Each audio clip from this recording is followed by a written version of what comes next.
Pada kesempatan ini kita mungkin untuk yang kedua kalinya bagi para peserta yang sudah pernah ikut. Di sini yang sudah pernah ikut sepertinya Pak Hartoko dan Pak Karnadi ya Pak ya. Sudah pernah ikut kajian proposal hidup yang webinar Zoom ya Pak Hartoko ya sebelumnya ya. Baik, Bapak-Bapak, Ibu-Ibu yang berbahagia, sebelum kita memulai acara agar lebih akrab acara kita minta kesediaannya semua peserta untuk bisa menampilkan gambarnya atau videonya, okay, agar kami bisa lebih akrab dan dekat. Oke, Pak Karnadi, Bu Rina, Ibu Siti Saadah, Ibu Yunita Aen, ya mohon bisa dibuka videonya. Oke, monggo silakan. Kami tunggu, ya. Ada di depan kamera atau sedang tidak di depan handphone? Dipanggil sekali lagi ya, Ibu Rina. Alhamdulillah. Oh, Ibu Yunita. Apa kabar, Bu? Alhamdulillah. Pekalongan ya, Bu ya? Lupa saya tuh. Bu Yunita. Kemudian Ibu Rina dan Ibu Siti Saadah, monggo dibuka, Bu. Monggo dibuka videonya. Apa namanya kameranya, ya? Oke, oh ya, nggak apa-apa. Putranya diajak, boleh sip pokoknya nanti mudah-mudahan nanti bisa masuk ilmunya. Baik, sambil menunggu Bu Rina dan Ibu Siti Saadah untuk bisa menampilkan videonya, suaranya dulu Bu Rina keluar sama Bu Siti Saadah. Baik, kita mulai saja. Ini saya harus memastikan semua peserta mengikuti. Ini webinar kita kali ini mungkin lebih cocok dikatakan private ya, karena pesertanya yang hadir 6 orang, ya yang lain panitia. Oke, 8 tapi yang hadir ada 6 orang. Tadi ada Pak siapa yang dari Magelang itu gabung tapi kemudian keluar lagi ya. Baik, mohon izin kita akan mulai materi kita. Semoga sampai jam 3 kurang bisa terselesaikan semua dalam waktu yang singkat, tetapi kita coba padatkan. Okay? Mungkin akan lebih pendalaman lagi. Seandainya nanti ada hal-hal yang perlu diperdalam, bisa dikonfirmasi nanti secara japri atau di grup, atau mungkin ada forum yang kita sepakati lagi, entah melalui Zoom atau kemudian yang lainnya. Baik, Bapak-Bapak dan Ibu-Ibu sekalian, ini Ibu Siti Saadah malah keluar ya mungkin keluar dengan sendirinya. Kita akan mulai.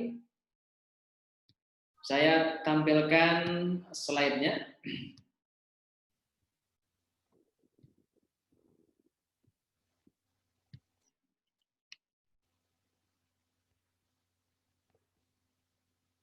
Oke. Iya. Baik, bisa terlihat ya slide-nya ya, Bapak Ibu. Terlihat? Boleh acukan jempol kalau terlihat. Oke ya, sudah terlihat ya. Jadi panduan teknis menyusun proposal hidup dan ikhtiar mewujudkannya. Ya, Bapak Ibu yang berbahagia, proposal hidup ini mungkin kalau bahasa sederhananya itu adalah daftar doa, ya, daftar doa. Dan kemudian kita ambil istilah proposal hidup karena sebenarnya kalau kita mau membuat sebuah proyek saja kita menyebutkan proposal, gitu kan? Apalagi ini adalah proyek jangka panjang, tidak hanya untuk kehidupan kita selama hidup di dunia, tapi kehidupan utama kita pasca kematian. Ya. Ini adalah proposal hidup kita, sehingga istilahnya adalah dibikin istilah proposal hidup. Sebenarnya adalah daftar doa. Baik, kita sampaikan kira-kira proposal hidup ini kalau skemanya begini, Bapak Ibu ya. Skema proposal hidup kita itu adalah begini. ada reasoning yang akan kita bahas, kita ini mengulang dari apa yang sudah pernah kita sampaikan sebentar, gitu ya. Kemudian ada proposal hidupnya itu sendiri. Kemudian nanti bagaimana ikhtiar mewujudkan proposal hidup ini. Nah, di tengah-tengah ini. Baik, yang pertama tentang ikhtiar, ya. Kita sudah pernah membahas bahwasannya orang cerdas, ya, al-kayyisu mandana, ya, al-kayyisu mandana nafsahu wa amila lima ba'dal maut wal ajizu man atba'a nafsahu hawahu wa tamanna 'ala Allah azza wa jalla, ya. Orang yang cerdas akalnya adalah yang selalu melakukan hisab atau perhitungan kepada dirinya dan melakukan amal untuk kebaikan dirinya pada masa yang akan datang, yaitu setelah kematian. Dan orang yang tidak berdaya guna atau kebalikan daripada orang yang cerdas itu adalah orang yang membawa dirinya mengikuti hawa nafsu, ya, mengikuti hawa nafsu serta berhayal dicukupinya oleh Allah Subhanahu wa taala, gitu. Nah, Bapak-bapak, ibu-ibu yang berbahagia, kita sudah membahas masalah ini, ya, terkait dengan ini, bahwa proposal hidup ini tidak hanya kita itu merencanakan kehidupan kita sebelum kematian, tetapi kehidupan kita sesudah kematian. Karena inti kehidupan kita itu adalah justru hidup sesudah mati. Hidup sebelum mati adalah waktu yang sangat pendek, hanya sekitar 60-an tahun, 70 tahun, 100 tahun, gitu ya. Itu pun sudah bonus, ya, kalau dibandingkan dengan satu harinya di hari kiamat, satu hari kiamat adalah 50.000 tahun. Kalau satu harinya di akhirat itu adalah 1.000 tahun. Maka kemudian kalau kita diberi waktu 100 tahun hanya 1/10-nya saja. Kira-kira sekitar 1/10 kali 24 jam. Kalau sehari di akhirat 24 jamnya adalah 1 tahun. Ya, 100 tahun di sini itu adalah kira-kira sekitar 2,4 jam hidup kita di akhirat sebenarnya. Jadi tidak ada apa-apanya. Nah, para pemirsa yang berbahagia ya,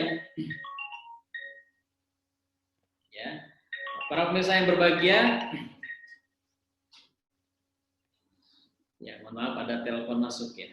Ini ada Mas Suno masuk, alhamdulillah. Mas Suno, assalamualaikum Mas Suno. Ya, Mas Nugroho Suno dari SAU Pusat.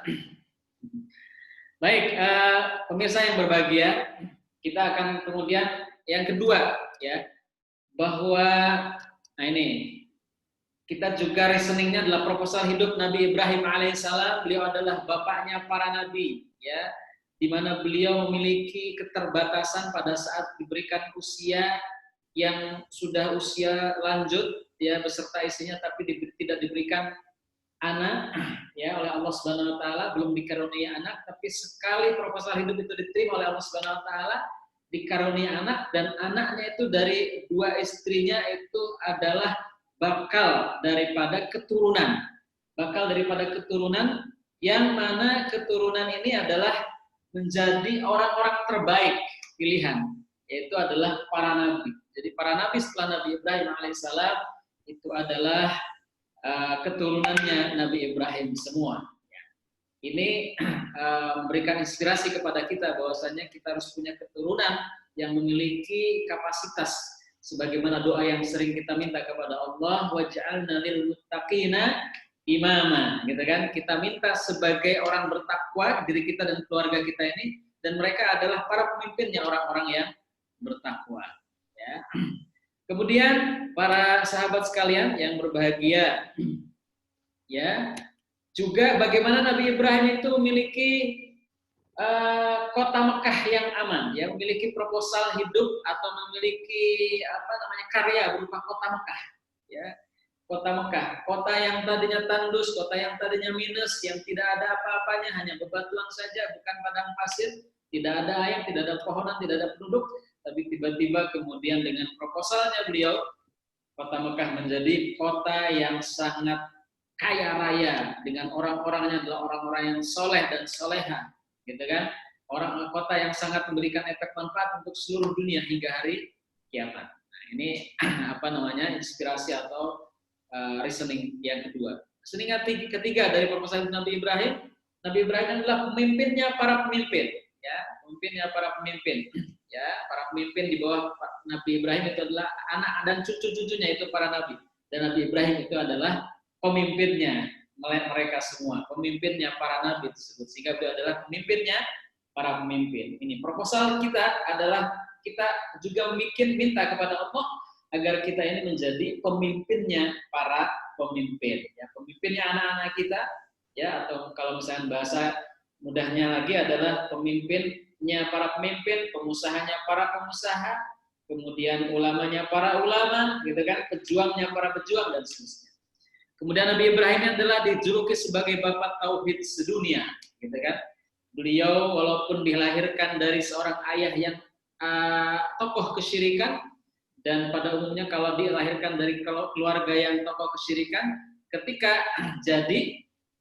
ketika hidup maka tidak akan jauh-jauh dari ayah dan ibunya, begitu. Tapi Nabi Ibrahim 180 derajat justru menjadi penentang utama daripada arus kesyirikan. Beliau dijuluki sebagai bapak tauhid sedunia. Ini kemudian inspirasi kita. Kemudian bagaimana Nabi Ibrahim? Nabi Muhammad ini memiliki proposal hidup yang luar biasa. Tinggal copy paste Nabi Ibrahim, tetapi beliau dengan permintaan Allahumma ij'al bil madinati dhi'fai ma ja'altahu bi Makkah minal barakah. Ya Allah, jadikanlah berkah untuk Madinah 2 kali lipat dari apa yang Kau jadikan untuk Mekah, ya. Jadi ini para sahabat sekalian, Bapak dan Ibu sekalian, reasoning yang selanjutnya. Kemudian berikutnya lagi, reasoning yang selanjutnya. Proposal hidup ini adalah kita meminta kepada Allah agar kita menjadi pembuka gembok-gembok kebaikan. Sebagaimana hadisnya yang diriwayatkan Imam At-Tabrani, "Indallahi khazainul khairi wasyarri mafatihuhar rijal, fatuba liman ja'alahu Allah miftahan lil khair." Ya, di sisi Allah ada tersimpan rapat kebaikan dan keburukan tak terbatas. Kunci pembukanya adalah orang-orang dengan keahlian tertentu, maka beruntung besar orang yang dijadikan oleh Allah sebagai kunci pembuka semua kebaikan dan penutup semua keburukan. Jadi kita hidup, proposal hidup kita adalah minta kepada Allah menjadi kunci pembuka kebaikan dan penutup keburukan. Dan ini adalah Allah yang akan memilihnya. Kita minta agar kemudian menjadi orang yang dipilih oleh Allah Subhanahu wa taala yang akan membukakan kebaikan dan keburukan yang terkunci rapat oleh Allah Subhanahu wa taala, dan kita adalah kunci-kuncinya. Nah, ini ya, ini proposal reasoning berikutnya. Terus juga kita ingin juga dijadikan madu oleh Allah Subhanahu wa taala, ya. Idza aradallahu bi ba'dal khairan asalahu, katanya gitu ya. Dalam sebuah hadisnya, ya. Apabila Allah menginginkan, ya, kebaikan kepada seseorang, maka orang tersebut akan dijadikan madu. Ya. Kemudian para sahabat bertanya, wa ma'asalahu, apakah itu adalah madu tersebut ya Rasulullah? Benar, Rasulullah menjawab, qala yaftahillahu amalan sholihan qablal maut summa yaqbiduhu alaihi. Yaitu orang tersebut, orang yang dikatakan madu ini adalah orang yang senantiasa diberikan kebaikan oleh Allah Subhanahu wa taala, termasuk proyek amal-amal solih yang kemudian diberikan kemudahan oleh Allah Subhanahu wa taala, kemudian terus selesai sampai terus berlalu, selesainya itu adalah ketika dia diambil nyawanya oleh Allah Subhanahu wa taala, gitu ya. Nah, ini mungkin dulu kita pernah menceritakan kisahnya Ibnu Qayyim al-Jauzi, gitu ya. Yang melanjutkan perjalanannya seorang ulama yang menulis kurikulum buku Ihya Ulumuddin, ya Imam Al-Ghazali. Ketika Imam Al-Ghazali menulis kurikulum pendidikan untuk membentuk umat muslim yang seutuhnya yang akan bisa menjadi kuntum khairu ummah itu, kemudian beliau selesai menulisnya, ketika selesai kemudian hampir diambil nyawanya. Jadi proyek kebaikannya, kira-kira proyek kebaikannya Imam Al-Ghazali itu adalah buku Ihya Ulumuddin itu. Kemudian dilanjutkan oleh Ibnu Qayyim Al-Jauzi. Qayyim Al-Jauzi melanjutkan menyebarluaskan kurikulumnya itu dengan melalui orang-orang ulama-ulama dalam forum kajian di saat forum haji, ya di saat haji. Jadi ulama seluruh dunia dikumpulkan kemudian ditentir materi tentang tema-tema terkait dengan kurikulum Ihya Ulumuddin. Terus bertahun-tahun dilakukan sambil dievaluasi hasilnya, dan alhasil berhasillah ada satu generasi yang dinamakan generasi Salahuddin Al-Ayyubi. Nah, itu kira-kira ini proyek kebaikannya Salahuddin Al-Ayyubi dan sekaligus proyek kebaikannya Ibnu Qayyim Al-Jauzi. Baik, kemudian yang berikutnya, reasoning yang berikutnya tentang proposal hidup kita itu adalah bahwa ada hadis yang menyebutkan, yang kita sangat hafal betul hadisnya, ya. Hadis ini berbunyi, ya, setiap jiwa yang mati, ya, itu akan putus amalnya, gitu kan? Illa min salas, shadaqatin jariyatun, kemudian au ilmin yanfa'u bih, kemudian yang berikutnya awaladun shalihan yad'u lahu. Yang ketiga itu. Jadi tiga proposal hidup ini yang kemudian kita akan mintakan kepada Allah. Kita menjadi orang yang memiliki kemampuan untuk bersedekah jariah, entah dengan ilmu kita, entah dengan harta kita, entah juga dengan kekuasaan kita, entah juga dengan tenaga dan pikiran kita. Kemudian ilmu yang bermanfaat, mungkin kita minta kepada Allah Subhanahu wa taala menjadi seorang yang memiliki kapasitas ilmu tertentu yang benar-benar dibutuhkan oleh umat, ya, atau anak kita, ya. Doa anak soleh yang berdoa atau mendoakan orang tuanya. Tapi yang dimaksud di sini adalah bukan meminta dengan mengangkat tangan berdoa begini, dengan mengucapkan Rabbighfirli wali walidayya warhamhuma bukan gitu. Tapi doa yang dimaksud adalah pengertian doa yang lebih luas, gitu ya. Bahwasanya doa itu artinya semua amal kebajikan dan kesolehan seseorang anak yang itu akan mengalirkan pahala kepada orang tuanya, gitu. Sehingga yang dimaksud dengan doa anak soleh ini adalah pemimpinnya para pemimpin mungkin tadi, kemudian ulamanya para ulama. Ketika anak kita menjadi pemimpin, ketika anak kita menjadi orang yang memiliki kekayaan yang banyak, kemudian disedekahkan, dijariahkan. Ketika anak kita memiliki keilmuan dan kemudian disebarluaskan keilmunya. Ketika anak kita menjadi seorang dai, kemudian disebarluaskan kemampuan dakwahnya, sehingga banyak orang yang didakwahi, ya, dia terkena dakwahnya, begitu. Maka dialah anak soleh kita. Ya, anak soleh kita yang akan mendapatkan pahala, mengalirkan pahala.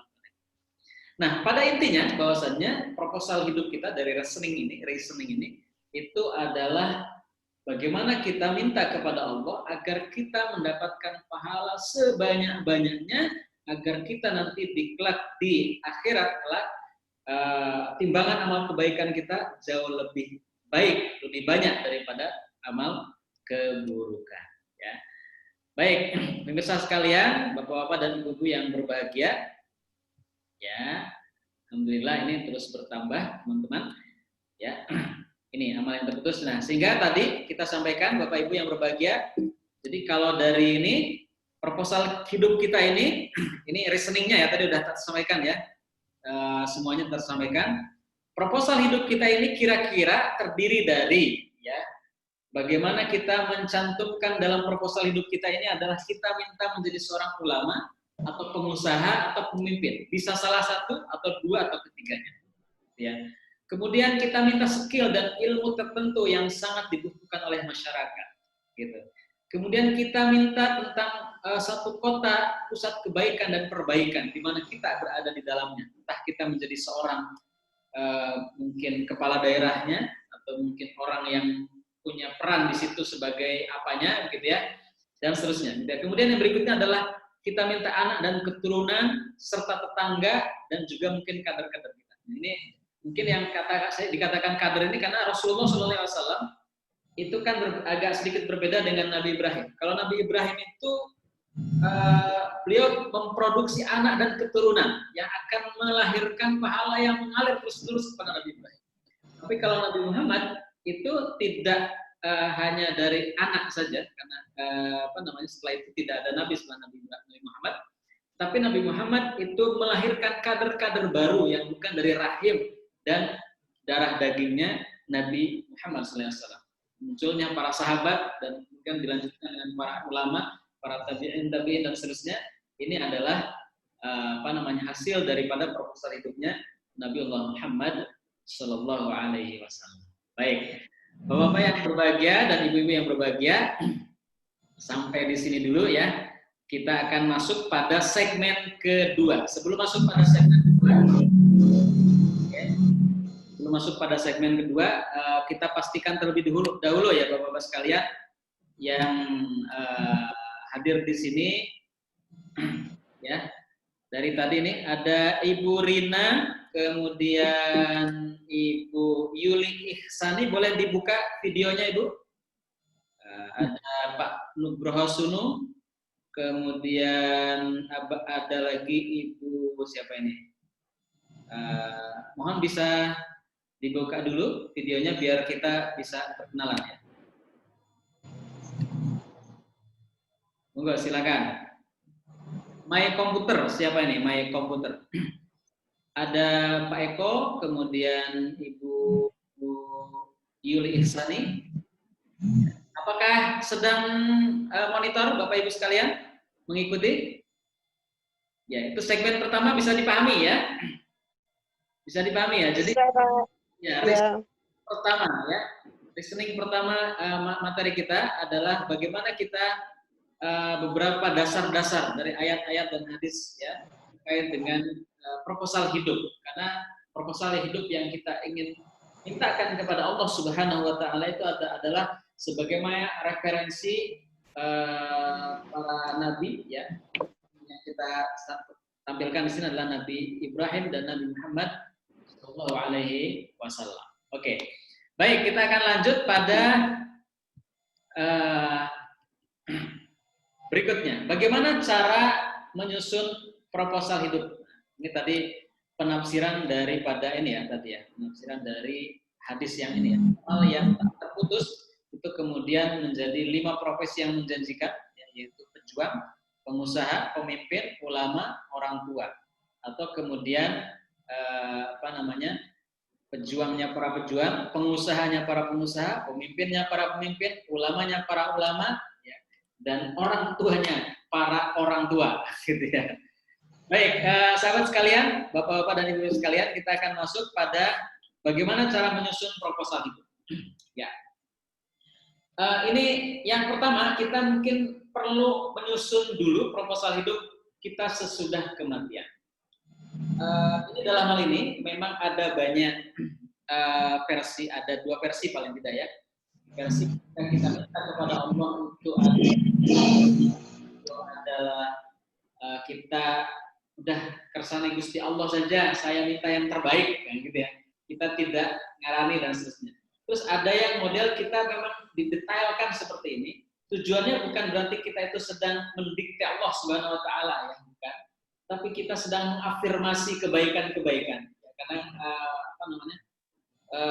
cara otak kita ini ada yang cocok untuk bisa terafirmasikan. Kira-kira nanti sebagaimana pernah diceritakan, Umar bin Khattab itu pernah menginginkan dalam hidupnya itu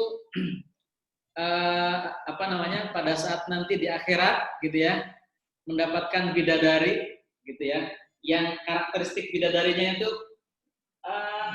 detail gitu kan. Nah, berarti kan kalau begitu kita pun juga boleh ya dan detail gitu ya. Baik, sekaligus ini menjadikan satu gambaran tentang pemahaman kita tentang apa yang sebenarnya peta kehidupan kita antara sebelum kematian dengan sesudah. Pelanggaran. Baik, yang suaranya keluar boleh di mute semua ya. Saya izinkan, saya mohon izin untuk mute semua. Oke, baik, kita lanjut ya. Yang pertama, jadi saat akhir hayat kita susun bagaimana kita minta kepada Allah pada saat detik-detik kita diambil nyawa oleh Allah Subhanahu wa taala gitu ya. Mungkin sebagai gambaran gimana cara yang kita akan tulis di sini, gitu ya, bahwasanya semua manusia termasuk Nabi kita Nabi Muhammad SAW itu merasakan sakitnya sakaratul maut, ya, sakitnya sakaratul maut. Namun demikian ada orang-orang tertentu, begitu ya, itu yang kemudian sakitnya itu tidak begitu sakit, dalam artian itu kemudian terkelabui dengan kabar gembira. Ada ayatnya, bahkan ada beberapa ulama kemudian menafsirkannya sebagaimana dalam ayat yang bunyinya qalu rabbunallah tsumma istaqamu tatanazzalu alaihimul malaikah alla takhafu wa la tahzanu wa abshiru bil jannati allati kuntum tu'adun. Jadi ketika orang-orang yang istiqomah itu mengatakan qalu rabbunallah tsumma istaqamu, pada saat dia masuk sebagai seorang muslim, dia katakan Rabb kami adalah Allah, kemudian dia istiqomah mempertahankan keimanannya, terus beribadah sampai akhir hayat. Nah, pada saat akhir hayat orang istiqomah ini, ya, orang istiqomah itu didatangkan oleh Allah Subhanahu wa taala, tatanazzalu alaihimul malaikat, ya, malaikat kemudian akan membisikkan kepada orang tersebut, orang istiqomah tersebut, alla takhafu wa la tahzanu wa abshiru bil jannati allati kuntum tu'adun. Mengatakan kepada telinga kita, insyaallah kita yang istiqomah tersebut, amin ya. Alla takhafu wa la tahzanu, jangan engkau takut dan jangan engkau bersedih. Wa abshiru bil jannati allati kuntum tu'adun. Dan kemudian malaikat ini memberikan kabar gembira tentang surga kepada kita. Nah, pada saat ada kabar gembira dalam telinga kita ini, maka sepersekian rasa sakit itu kemudian berkurang. Nah, ini. Jadi ini mungkin gambaran kita ingin seperti apa. Nah, sehingga saya sebut di sini contoh, misalkan ini kita sedang dalam berdakwah, suasana hati yang ikhlas. Kenapa? Karena pada saat di penghujung ayat ini kan kita sering dengar ada ayat, ada bahkan hafal, ya ayyatuhan nafsul mutmainnah, gitu kan. Jiwa-jiwa yang tenang, gitu kan, irji'i ila rabbiki radiyatan mardiyah, mari menuju Rabbmu yang penuh dengan keridhaan, gitu ya. Ini kan panggilan kepada orang-orang yang jiwanya tenang, sekaligus memberikan satu penjelasan kepada kita bahwasanya orang yang akan selamat, yang mendapatkan surga, yang mendapatkan ridho dari Allah Subhanahu wa taala, orang yang jiwanya tenang, hatinya tenang. Nah, orang yang hatinya tenang itu kan orang yang setiap hari, gitu lah. Jadi bukan ya, kita tidak bisa kena gambling. Mudah-mudahan nanti pas hati tenang, gitu. Maka kita harus setiap hari itu berupaya untuk hati kita tenang. Ya, nah bentuk cara untuk supaya kita hati tenang, maka kita mungkin senantiasa dalam keadaan beraktivitas, misalnya dalam keadaan dakwah, kita senantiasa hatinya ikhlas, kita senantiasa dalam keadaan baca Al-Quran atau zikir dan seterusnya, sehingga setiap hari kita melanggengkan zikir, gitu ya. Dan lain sebagainya. Terlebih kalau kita diambil nyawanya adalah dalam keadaan syahid, ya, syahid, insya Allah ini lebih istimewa lagi. Kemudian saat ruh diambil ini tadi, ini seperti gigitan serangga atau kemudian tadi berkurang rasa sakit, misalkan begitu ya. Kemudian berikutnya lagi, pada saat di alam kubur kita minta kepada Allah Subhanahu wa taala, misalkan dibukakan pintu langit, diluaskan, diterangkan kubur, dikelilingi oleh taman-taman, atau diberi kesempatan untuk berkeliling ke taman-taman surga sebelum masuk ke dalam surga yang sesungguhnya.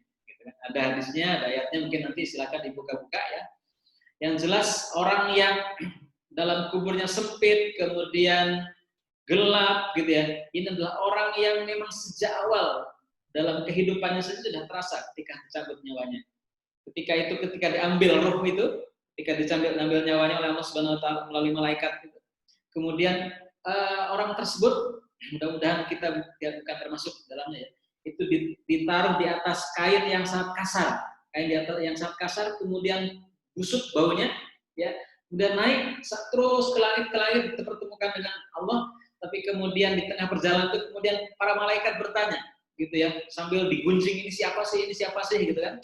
Kemudian ketika mau sampai kepada Allah menolaknya dan dilempar itu ruh tersebut ke dalam kubur, gitu ya, sangat sangat mengenaskan sekali. Mudah-mudahan kita tidak termasuk. Kita termasuk yang sebaliknya, di atas ruh kita di atas kain yang sangat lembut, kemudian wangi, diangkat menjadi bahan pembicaraannya para malaikat, tapi pembicaraan yang baik-baik. kemudian diterima oleh Allah Subhanahu wa taala, dikembalikan ke kubur dalam keadaan baik, kemudian luas, kemudian langitnya terbuka, kemudian terang benderang. Baik. Ini yang proposal hidup yang kedua tentang alam kubur.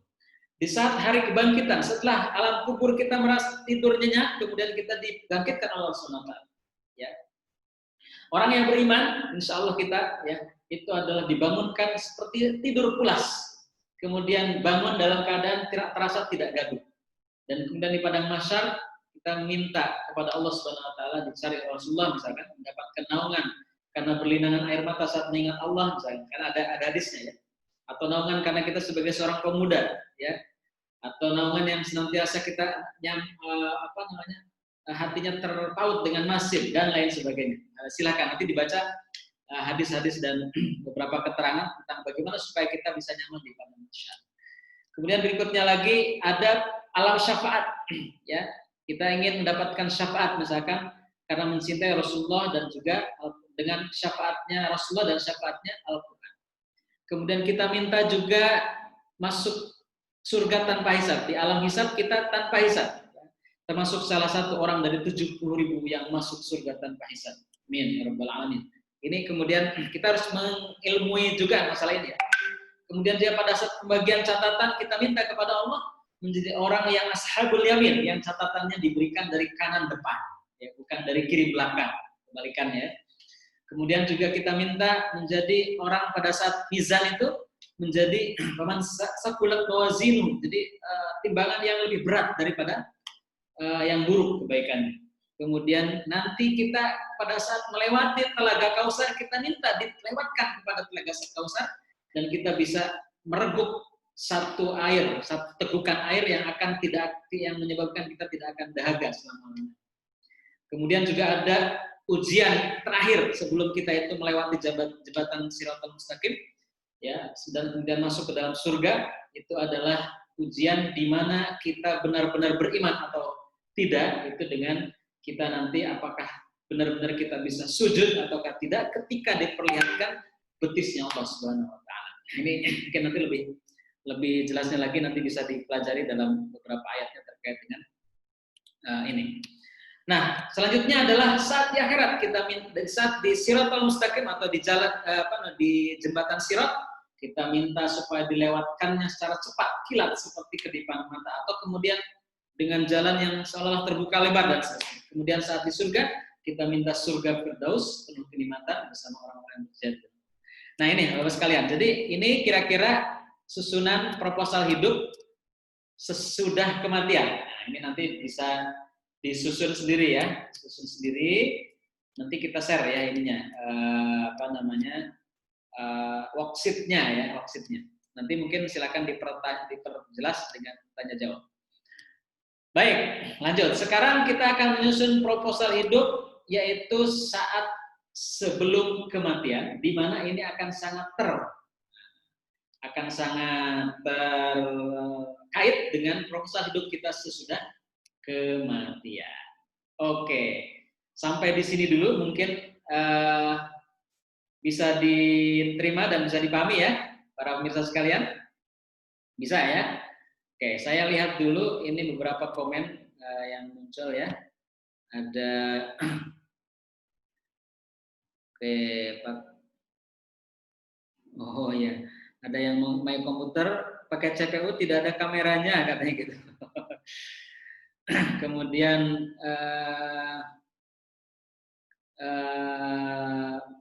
ada lagi siapa ini tadi?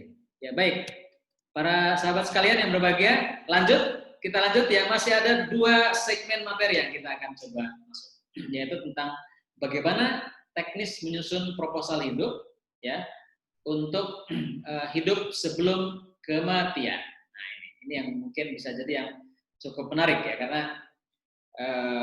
tentang ini tuh kadang banyak diseminarkan ya, bahkan ada buku tentang proposal hidup ya, yang isinya adalah hidup sebelum mati, tapi hidup sudah mati kadang jarang sekali dibahas. Ya, bagi anak-anak yang masih usia muda, ya usia muda itu ya masih belum menemukan bakat saya apa sih gitu kan, 20 tahun ke bawah atau masih kuliahan ke bawah lah gitu ya. itu bisa dibuka di temubakat.com untuk menemukan sebenarnya saya punya orientasi ke depan cocoknya seperti apa. Ini sangat recommended untuk dibuka, ya, untuk dibuka. Nanti bisa dikonsultasikan dengan saya di nomor ini tentang hasil daripada temubakat.com-nya itu, nanti kita akan sampaikan sedikit penjelasan. Oke. Tapi bagi bapak-bapak, ibu-ibu yang sudah 30 tahun ke atas, gitu ya, saya kira sudah menemukan hidupnya dan lanjutkan kehidupan yang sudah dirintis, gitu ya. Nah, maka ada beberapa hal yang mungkin bisa kita susun. Cara menyusunnya itu adalah setelah MI ditemukan, kita menyusun, kalau kita terbiasa dengan pola tabelnya seperti ini.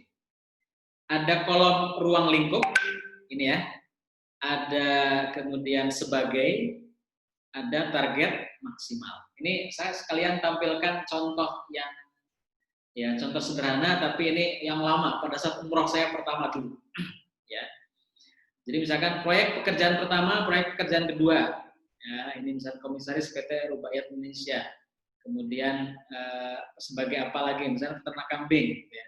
Di keluarga sebagai ayah, di lingkungan sekitar misalkan sebagai tokoh spiritual, generasi muda kampung misalkan. Kemudian di masyarakat luas itu misalkan sebagai narasumber lembaga sosial atau Quran dan proposal hidup. Sehingga sampai sekarang saya sering diminta berbicara tentang proposal hidup karena memang salah satu proposal hidup saya adalah minta menjadi narasumbernya khusus materi proposal hidup. Kemudian di lembaga nirlaba, saya ingin membesarkan DSH sebagai lembaga yang dulu ya waktu apa namanya pertama lembaga yang saya dirikan waktu itu. Kemudian juga Gerakan Indonesia Bebas Buta Aksara Al-Quran dengan rubaiyatnya. Kemudian misalnya di pemerintahan, misalkan apa ya? Kebetulan saya bukan orang PNS ya. Misalkan saya di sini, saya Komparpol misalnya begitu. Nah sebagai apa? Nah kemudian setelah kita tulis sebagai apa, setiap sebagai apanya ini, ya kemudian di target maksimalnya apa? Misalnya kalau peternak kambing kita ingin punya 100 peternak binaan yang masing-masing peternak itu punya 200 ekor. Ini target maksimal menurut kita ya, menurut kita. Ya, ini monggo nanti bisa disesuaikan. Kalau ayah misalkan yang kita ini target seperti misalnya saya ingin jadi teladan bagi anak istri, keluarga besar dan masyarakat. Sebagai ayah teladan misalkan atau apa. Nah, itu disusun, bisa dipahami ya. Kalau misalkan DSA dan menjadi ikon lembaga sosial terbaik, misalkan regional atau nasional atau apa. Jadi ini target maksimal yang kita ingin walaupun mungkin belum tercapai targetnya karena memang ini kan target maksimal yang menurut pikiran besar kita itu inginnya sekitar. Oke, setelah ini 3 kolom ini terisi gitu ya. Kemudian geser ke kanan. Ya, geser ke kanan. Nah, ini kan peran maksimal tadi ya. Ini peran maksimal tadi ya. Nah, geser ke kanan, amal saya ini kira-kira untuk meraih itu semua itu apa? Yang akan kita amal yang kita akan lakukan. Misalkan di sini ingin tilawah hatam setiap bulan, sholat 5 waktu tepat waktu bersama imam, misalkan. Saum Senin Kamis rutin, qiyamul lail setiap malam, semangat. Umroh minimal 1 kali dalam 1 tahun. Haji, misalkan di tahun berapa? Kemudian sedekah minimal berapa, misalkan sehari berapa atau mungkin sebulan berapa dan seterusnya. Itu amal ya. Nah geser ke kanan lagi, ilmu saya kira-kira apa yang harus dimintakan kepada Allah. Misalkan di sini penguasaan bahasa Arab dan Inggris aktif. Ini terkait dengan misalkan ini ya proposal yang ini yang pertama nih. Ini jadi masing-masing kita anukan. Kira-kira ilmunya apa? Kemudian expert dalam bidang ilmu apa lagi? Kalau terkait kambing tadi ya ilmu kambing. Expert dalam ilmu ayah, expert dalam ilmu pasca dan pragmatia. Kemudian dan proposal hidup ya, expert dalam ilmu lembaga sosial misalnya. Expert dan penguasaan bahasa Quran, hafal Quran, kuasai peta politik dan seterusnya. Ini keilmuan. Kemudian secara fisik misalkan apa? Misalkan tidak ngantukkan, bugar, kuat misalkan ya. Kebetulan dulu 4 tahun yang umroh sebelum umroh pertama dulu saya sekarang 2015 sebelumnya itu sampai 2016-an ya setelah umroh pun masih itu orangnya ngantukkan dan kurang bugar lah gitu ya. Setelah itu bahkan tambah gemuk gitu ya. Nah, tapi alhamdulillah ini nampaknya juga saya husnudzon nampaknya karena proposal hidup kita itu dikabulkan. Alhamdulillah sekarang lebih bugar ya, lebih bugar. Dulu 10 menit lari saja ngos-ngosan dan tidak kuat untuk meneruskan. Sekarang alhamdulillah setengah jam, 1 jam lari tanpa henti kuat ya. Dan badan juga tidak segemuk yang dulu ya. Ini juga salah satu proposal hidup. Kenapa itu dicantumkan? Karena memang untuk bisa melakukan tugas-tugas besar ya harus memiliki ilmu yang juga cukup dengan fisik yang kuat juga gitu ya. Kemudian geser ke kanan itu adalah fasilitas yang saya miliki apa gitu ya yang kita inginkan, misalkan rumah, kemudian kendaraan, motor, kemudian apalagi gitu ya fasilitas yang kita inginkan. Nah, kemudian finansialnya kira-kira berapa di kanannya? Misalnya penghasilannya berapa, kalau sedekah kira-kira berapa nilainya gitu ya, dan seterusnya. Terus misalkan terkait dengan masalah hutang, terkait masalah omset, terkait dengan masalah penghimpunan sebuah perusahaan dan seterusnya kita sebutkan aja di sini. Ya, gitu ya. Oke, itu kira-kira ya. Baru setelah itu, ini kan sudah lengkap diisi. Baru kita potong-potong. Yang tadi sudah kita tulis di sini tabel itu kita potong-potong. Ini peran maksimalnya apa? Tadi kan udah ya. Amal saya apa? Sudah. Kemudian ilmu saya yang kita inginkan apa? Fisik saya seperti apa? Fasilitas yang ingin dipunyai apa? Kemudian finansial saya seperti apa? Selesai. Ini proposal hidup untuk diri kita. Nah, kemudian baru kita bikin proposal hidup untuk korporat kita, untuk lingkungan kita, untuk anak dan keturunan kita, untuk tetangga-tetangga kita. Itu nanti kita bikin lagi tersendiri, ya. Bikin lagi tersendiri. Ya, keluarga kita misalnya anak pertama, anak kedua dan seterusnya. Oke. Baik. Akan lebih baik dibuat seperti bagan seperti ini. Nah, seperti ini misalkan akan kalau orang yang visual ya dan kemudian penuh dengan seni, kadang kemudian perlu ada goresan-goresan ya, perlu ada goresan-goresan. Oke, nah, kemudian diperjabarkan menjadi rumit seperti ini nggak masalah. Agak yang penting kita paham. Kemudian atau kalau dibikin gambar dalam bentuk di komputer ya bisa lebih baik seperti ini. Monggo silakan juga. Ini beberapa contoh proposal hidup saya di tahun 2017, ini yang 2018 ya. Kemudian dan seterusnya. Ini yang 2018. Oke, baik. Tadi sudah kita sampaikan ya tentang bagaimana cara menyusun ya. Dua kanan dan kiri ini sudah kita bahas. Sekarang akan kita bahas bagaimana ikhtiar mewujudkan proposal hidup. Ya, ikhtiar bagaimana cara mewujudkan proposal hidup. Sebelum membahas ini, sahabat sekalian, saya minta izin dulu untuk break dulu, kita tampilkan dulu video berikut ini. Apakah videonya terlihat? Mohon ada yang komen, apakah videonya terlihat?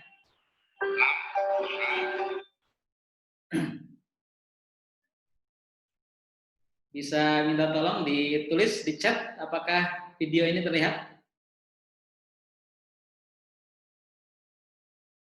Ya. Pak? Terlihat. Terlihat ya? Oke, baik. Terlihat, Ustaz. Kalau terlihat kita akan lanjutkan ya. Kita akan lanjutkan. Jadi ini program wakaf Quran yang kita sudah sejak kemarin kita sampaikan kepada para pemirsa ya. Saya mulai belajar ngaji urutan waktu itu mulai kelas 4 SD sampai kelas 3 ST atau kelas 3 SMP. Nah, saya mulai berhenti dari ngaji itu karena tertarik oleh guru ngaji yang mengajarkan bela diri untuk saya. Sehingga saya sampai kerja itu tidak ngaji Quran lagi, bela diri sambil bekerja. Saya dulu kerja di kereta api bagian sinyal. Saya sudah pensiun tahun 2007. Kemudian sampai 2013 saya bergabung ke Masjid Husnul Khotimah dan di masjid sendiri ada kegiatan pengajian yang menggunakan sistem rubaiyat, dan saya tertarik karena saya sangat merasa menyesal karena dari kecil dulu saya sudah ngaji, ternyata berhenti, tidak saya lanjutkan, sehingga setelah pensiun saya baru teringat saya membutuhkan, saya harus bisa membaca Al-Quran. Maka dengan sistem rubaiyat ini saya mulai dari awal mengikuti. Saya merasa senang sekali, dan saya merasa dengan belajar rubaiyat di Masjid Husnul Khotimah ini merasakan saya ketemu lagi Nur Hadi yang dulunya sudah hilang, kemudian kembali lagi untuk menekuni belajar Al-Quran ini.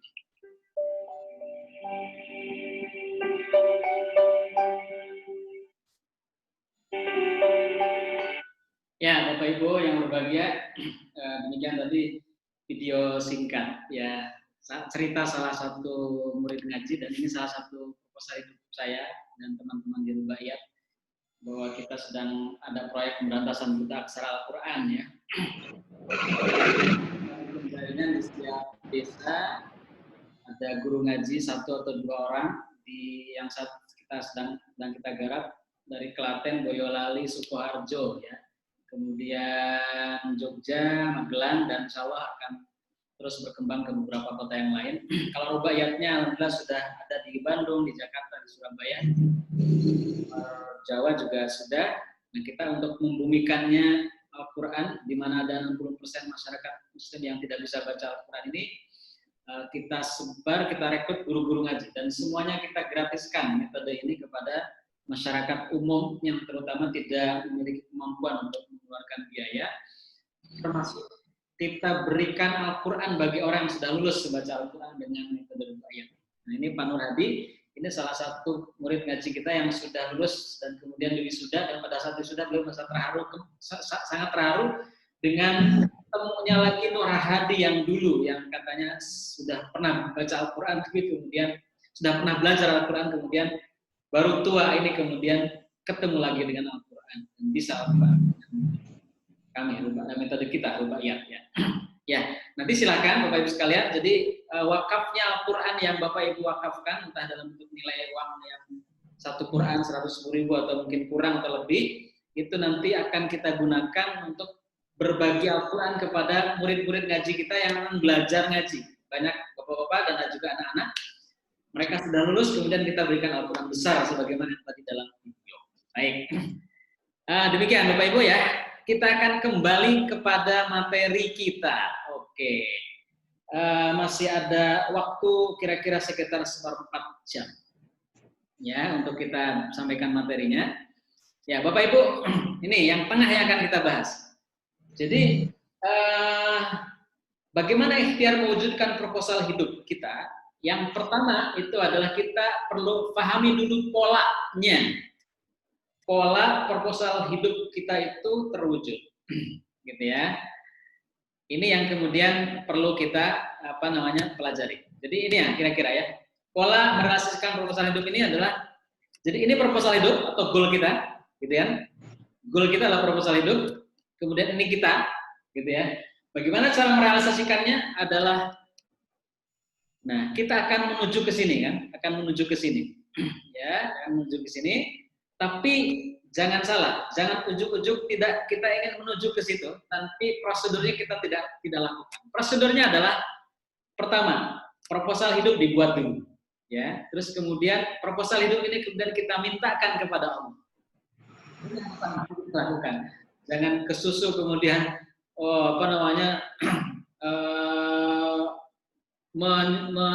menggolkannya, gitu ya. Karena apa yang kita miliki dan apa yang kita punya, keilmuan dan skill kita ini ya belum tentu cukup ya untuk bisa meraih goal kita. Kita ini adalah makhluk yang sangat lemah, tidak memiliki apa-apa. Seolah-olah kita itu tahu ilmunya, tapi sebenarnya belum benar-benar tahu, gitu ya. Ini maka yang pertama adalah minta kepada Allah. Insya Allah Allah akan memberikannya. Jadi bukan kita yang kemudian akan menyampaikan. Ini logika ini harus kita lakukan. Harus kita lakukan. Ya, kita minta dulu kepada Allah, insya Allah Allah yang akan memberikan. Termasuk Allah pula yang akan kasih jalan. Tapi syarat pertamanya adalah minta kepada Allah. Nanti kalau sudah begitu, ya sudah begitu, nanti sepanjang jalan kita lakukan terus seperti kita berjalan, jalan saja terus, jalan terus. Tapi sambil jalan kita adalah sambil taat kepada Allah Subhanahu. Kenapa? Yang dimaksud dengan taat ini? Yang dimaksud dengan taat ini kita banyak ibadah, ya, tidak bermaksiat, ya. Banyak istighfar, banyak sholawat, banyak melakukan amalan-amalan yang telah diperintahkan oleh Allah Subhanahu wa taala. Tapi sambil berjalan. Kenapa demikian? Karena hidup kita ini penuh dengan halangan dan rintangan, gitu ya. Walaupun kita berjalan, ya, kadang kita inginnya lari atau mungkin inginnya terbang menuju proposal hidup ini, gitu. Tapi ingat, selama terbang atau kemudian lari, kita pasti ada halangan dan rintangan. Yang kita diminta oleh Allah Subhanahu wa taala itu berjalan saja, insya Allah akan sampai sendiri, tapi berjalannya dalam keadaan taat. Karena dengan taat itu dipastikan halangan rintangan itu akan tersingkir dengan sendiri. Kalau kita tuh banyak dosa, banyak bermaksiat, tidak menghapus dosa-dosa kita dengan amal-amal kebaikan kita, maka sehebat apapun kita, sepandai apapun kita,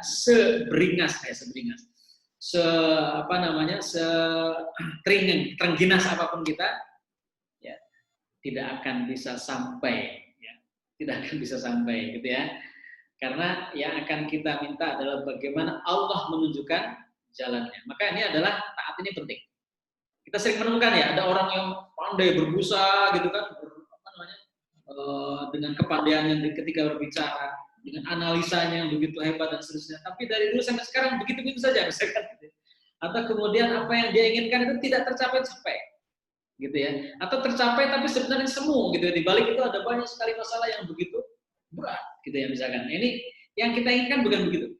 Kita benar-benar mendapatkan apa yang Allah ingin, yang diinginkan itu dengan cara Allah Subhanahu wa taala. Nah, ini kira-kira pola cara merealisasikan ini penting sekali. Nah, berikutnya lagi, ya, berikutnya lagi.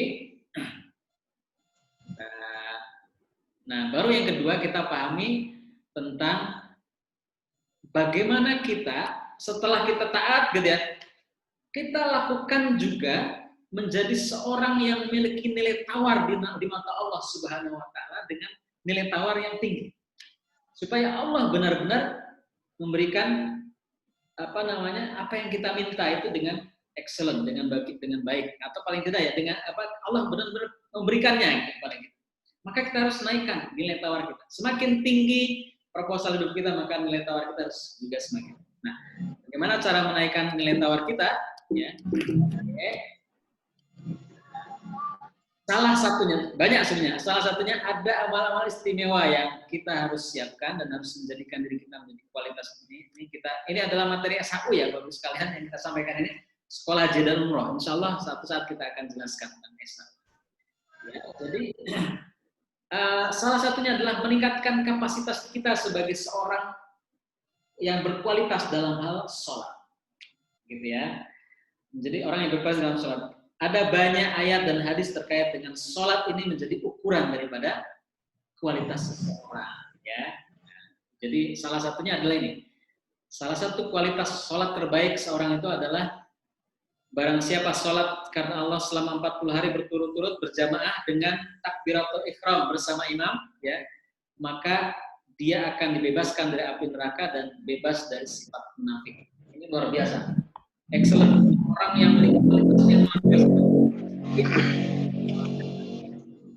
Ini kita harapan kita semua ingin meraih menjadi orang yang bisa melakukan sholat berjamaah terus menerus takbiratul ihram bersama imam. Ini kapasitas. Kemudian berikutnya lagi, yang ini nih misalnya, ya, kita bisa membaca 3 ayat setelah Al-Fatihah, membaca ya, karena membacanya saja, membaca dalam. Jadi adakah di antara kalian yang suka dengan hadisnya? Saat pulang ke rumah, mendapatkan 3 ekor unta betina gunting besar dan gemuk sudah tersedia di rumahnya. Mereka menjawab, iya tentu ya Rasulullah. Maka Rasulullah menerangkan 3 ayat yang kalian baca dalam sholat itu masih lebih baik dibandingkan dengan mendapat 3 ekor onta hamil tua yang besar lagi. Jadi terkait dengan sholat lagi, sholat yang kita bacakan 3 ayat di dalam sholat. Ya, ya. Jadi berarti kita punya hafalan 3 ayat. Ya, nambah 3 ayat ketika kita baca. Ada lagi yang menarik ini kalau ini tentang qiyamul lail. Nah, qiyamul lail. Jadi, barang siapa yang berdiri menunaikan sholat, membaca 10 ayat, maka dia dikatakan sebagai ghafilin. Ini tingkatan sholat yang luar biasa. Ghafilin, orang yang tidak lalai. Baru 10 ayat, nah ya. 10 ayat itu lumayan, alhamdulillah kita dikatakan sebagai ghafilin. Orang-orang yang yang istilahnya itu yang tidak lalai ya. Ya, orang-orang yang tidak lalai. Nah, kemudian yang berikutnya adalah qanitin. Ya, yang mana? Yang 100 ayat. Orang-orang yang taat. Nah, yang paling excellent, yang paling baik itu adalah muqantarin, mendapatkan pahala yang paling banyak. Itu adalah 1000 ayat. Ini kalau yang ghafilin itu mungkin surat Al-Falaq, kemudian Ikhlas gitu ya, ketika surat tahajudnya. Kalau qanitin 100 ayat ya, kira-kira kita baca Al-Quran mungkin kalau juz amma ya 4 surat ya, 4 surat yang juz Abasa dan seterusnya kan. Itu kira-kira 100 ayat. Kemudian kalau muqantarin 1 juz kira-kira ya. Kira-kira minimal 1 juz dalam menghabiskan dalam 1 kali qiyamul lail. Nah ini kan berarti kita memiliki kemampuan dan memiliki hafalan yang bisa kita gunakan untuk sholat. Karena hafalan yang kita hafal itu kan dihafal tujuannya untuk dipakai dalam sholat. Itu sholat, maka sholat kita itu bisa dijadikan sebagai sarana untuk meminta kepada Allah, dan sarana permintaan kita itu dengan ayat-ayat yang kita baca pada saat sholat. Gitu sekalian. Oke, Bapak Ibu yang berbahagia.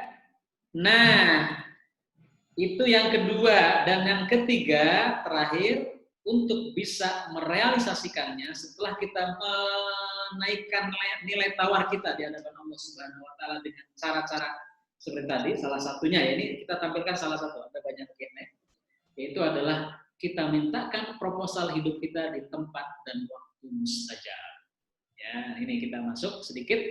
Jadi tempat dan waktu mustajab, kalau waktu mustajab bisa saat malam sepertiga malam terakhir.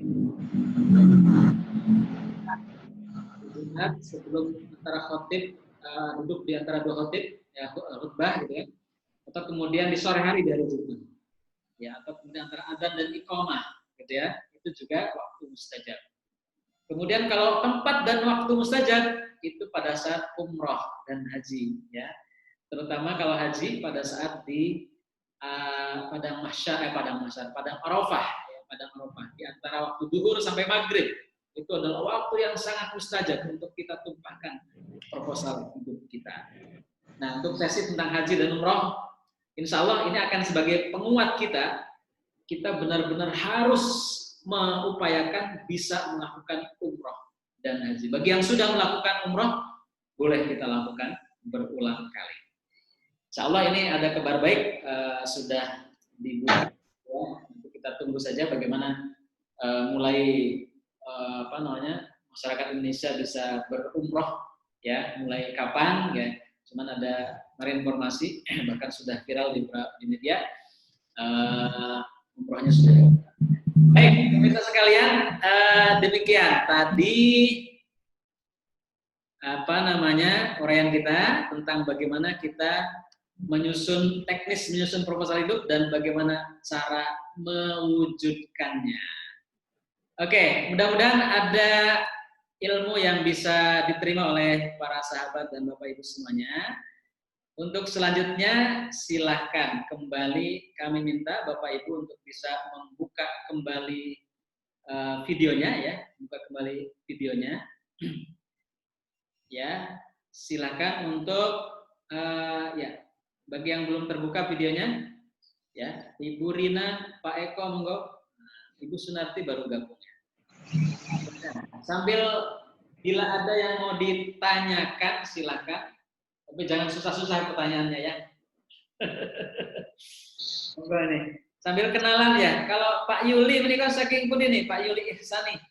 Cilacap. Oh, saking Cilacap. Cilacap. Selamat Pak, berkenalan Pak ya. Sebelum kenal. Nih, kalau saya sering ke Cilacap juga tapi mungkin belum pernah bertemu dengan Pak Yuli. Monggo Pak. Kalau ada yang mau ditanyakan silakan. Semoga saya bisa jawabnya. Kalau nggak bisa jawab nanti bisa di lain kesempatan. Silakan. Monggo langsung saja pakai suara, tidak harus pakai chat. Ini kan pesertanya juga sedikit ya. 8 orang saja ya. Silakan.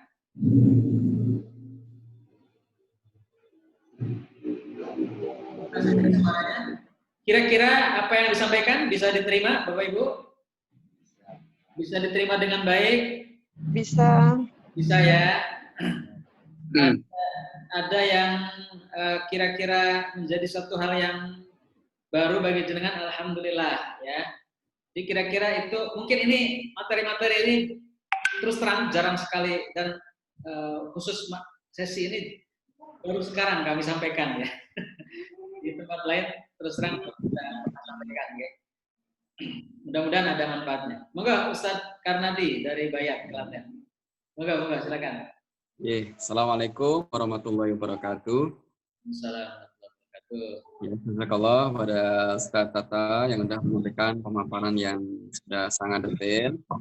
Jadi kalau boleh saya simpulkan, jadi dari proposal hidup kita awali justru dari kehidupan setelah kematian ya. Yang sungguh luar biasa dan ini membuka wawasan kita yang barangkali kita selama ini jarang sekali untuk membuat proposal hidup yang pasca kematian itu. Nah, kemudian yang kedua, Ustadz, yang saya coba tanyakan, yang berkaitan dengan sebelum kematian, itu kan tadi bermacam-macam ya. Kalau tadi itu kaitan dengan target pencapaian, kira-kira mau dicapai kapan itu apakah sebaiknya juga kita coba cantumkan juga Ustaz. Jadi misalnya tadi dari yang punya target ini dengan tadi sekian kondisinya seperti ini, kemudian ilmu yang harus kita seperti ini, itu insya Allah kita targetkan di tahun sekian. Nah itu apakah bisa kita buat satu kolom tentang tahun itu, terus kemudian nanti cara mendistribusikan per tahun ya. Tadi Ustadz membuat buah contoh tadi yang ada di Tata tadi itu kan diterjemahkan dalam target tahunan ya atau proposal tahunan begitu ya. Nah seperti itu. Mohon masukannya Ustadz terkait dengan kapan nih mau kita coba capai gitu ya. Seperti itu.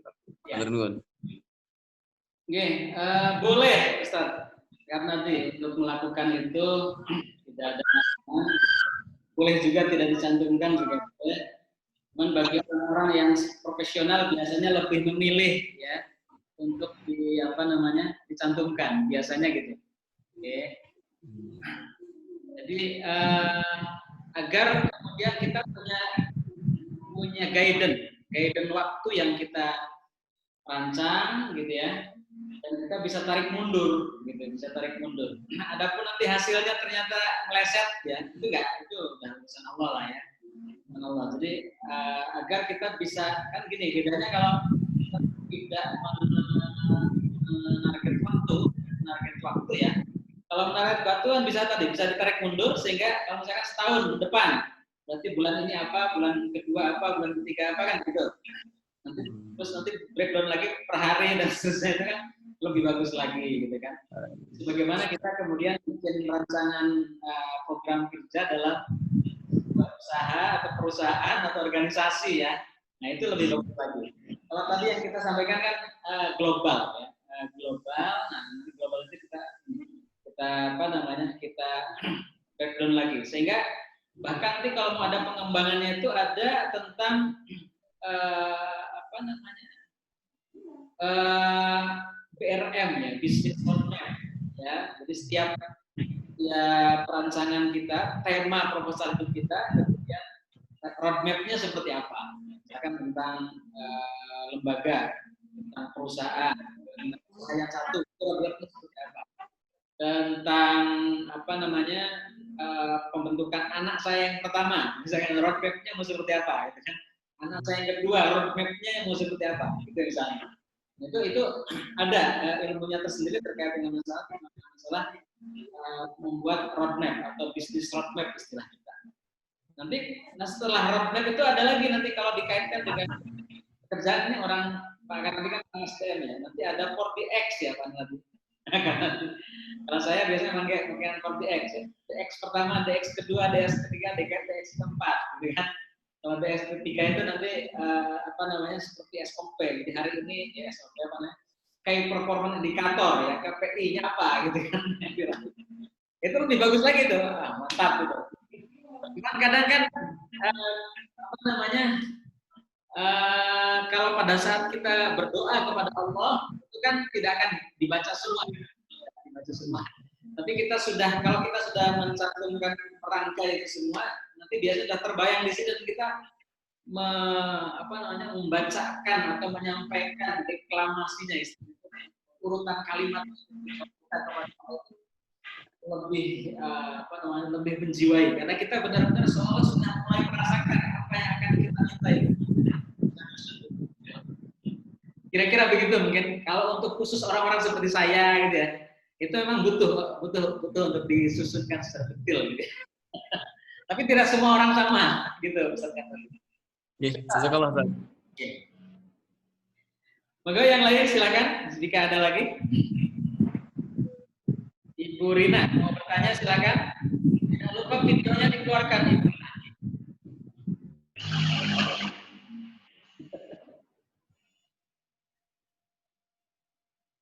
Ya, silakan. Ada Pak Amin, Ibu Sunarti, Pak Eko, Pak Hartoko, monggo ini ayah muda yang masih energik. Silakan.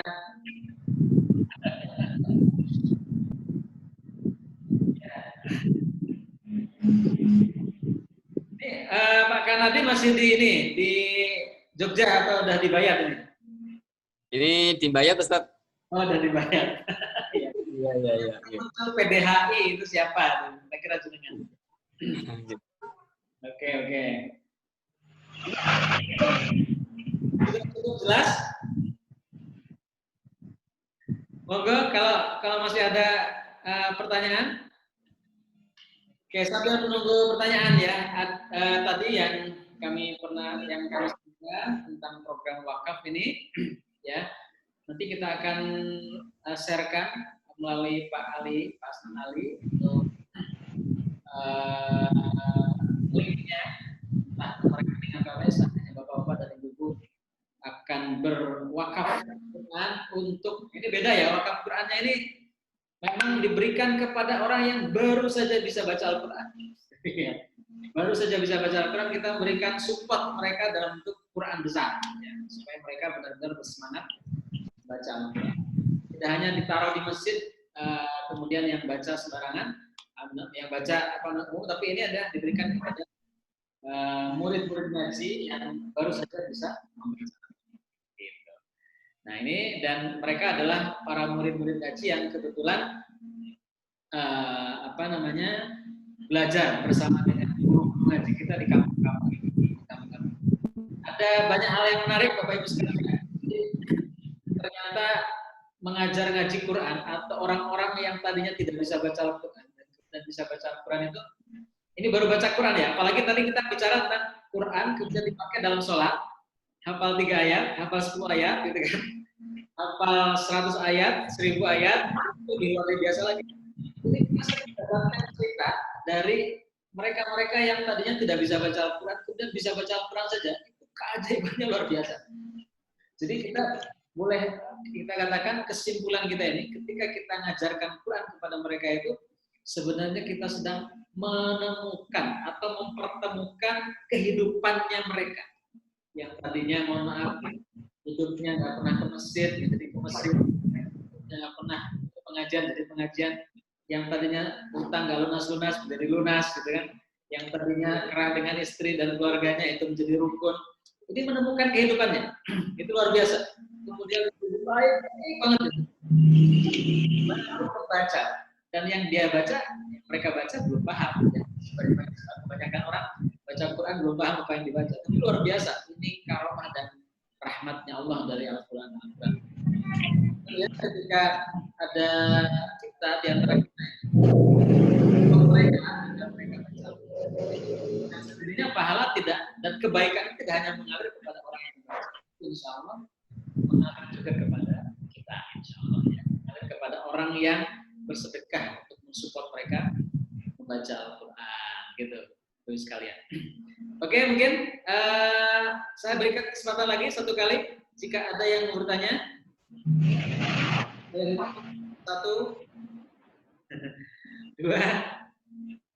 3, sampai 5, 4, 5. Oke, baik. Saya kira sudah cukup ya. Nanti jika ada pertanyaan bisa japri atau telepon atau kemudian janjian bagaimana lewat telepon atau chatting dan seterusnya ke nomor saya. Tadi sudah saya share nomornya di saat slide ya. Itu nomor saya.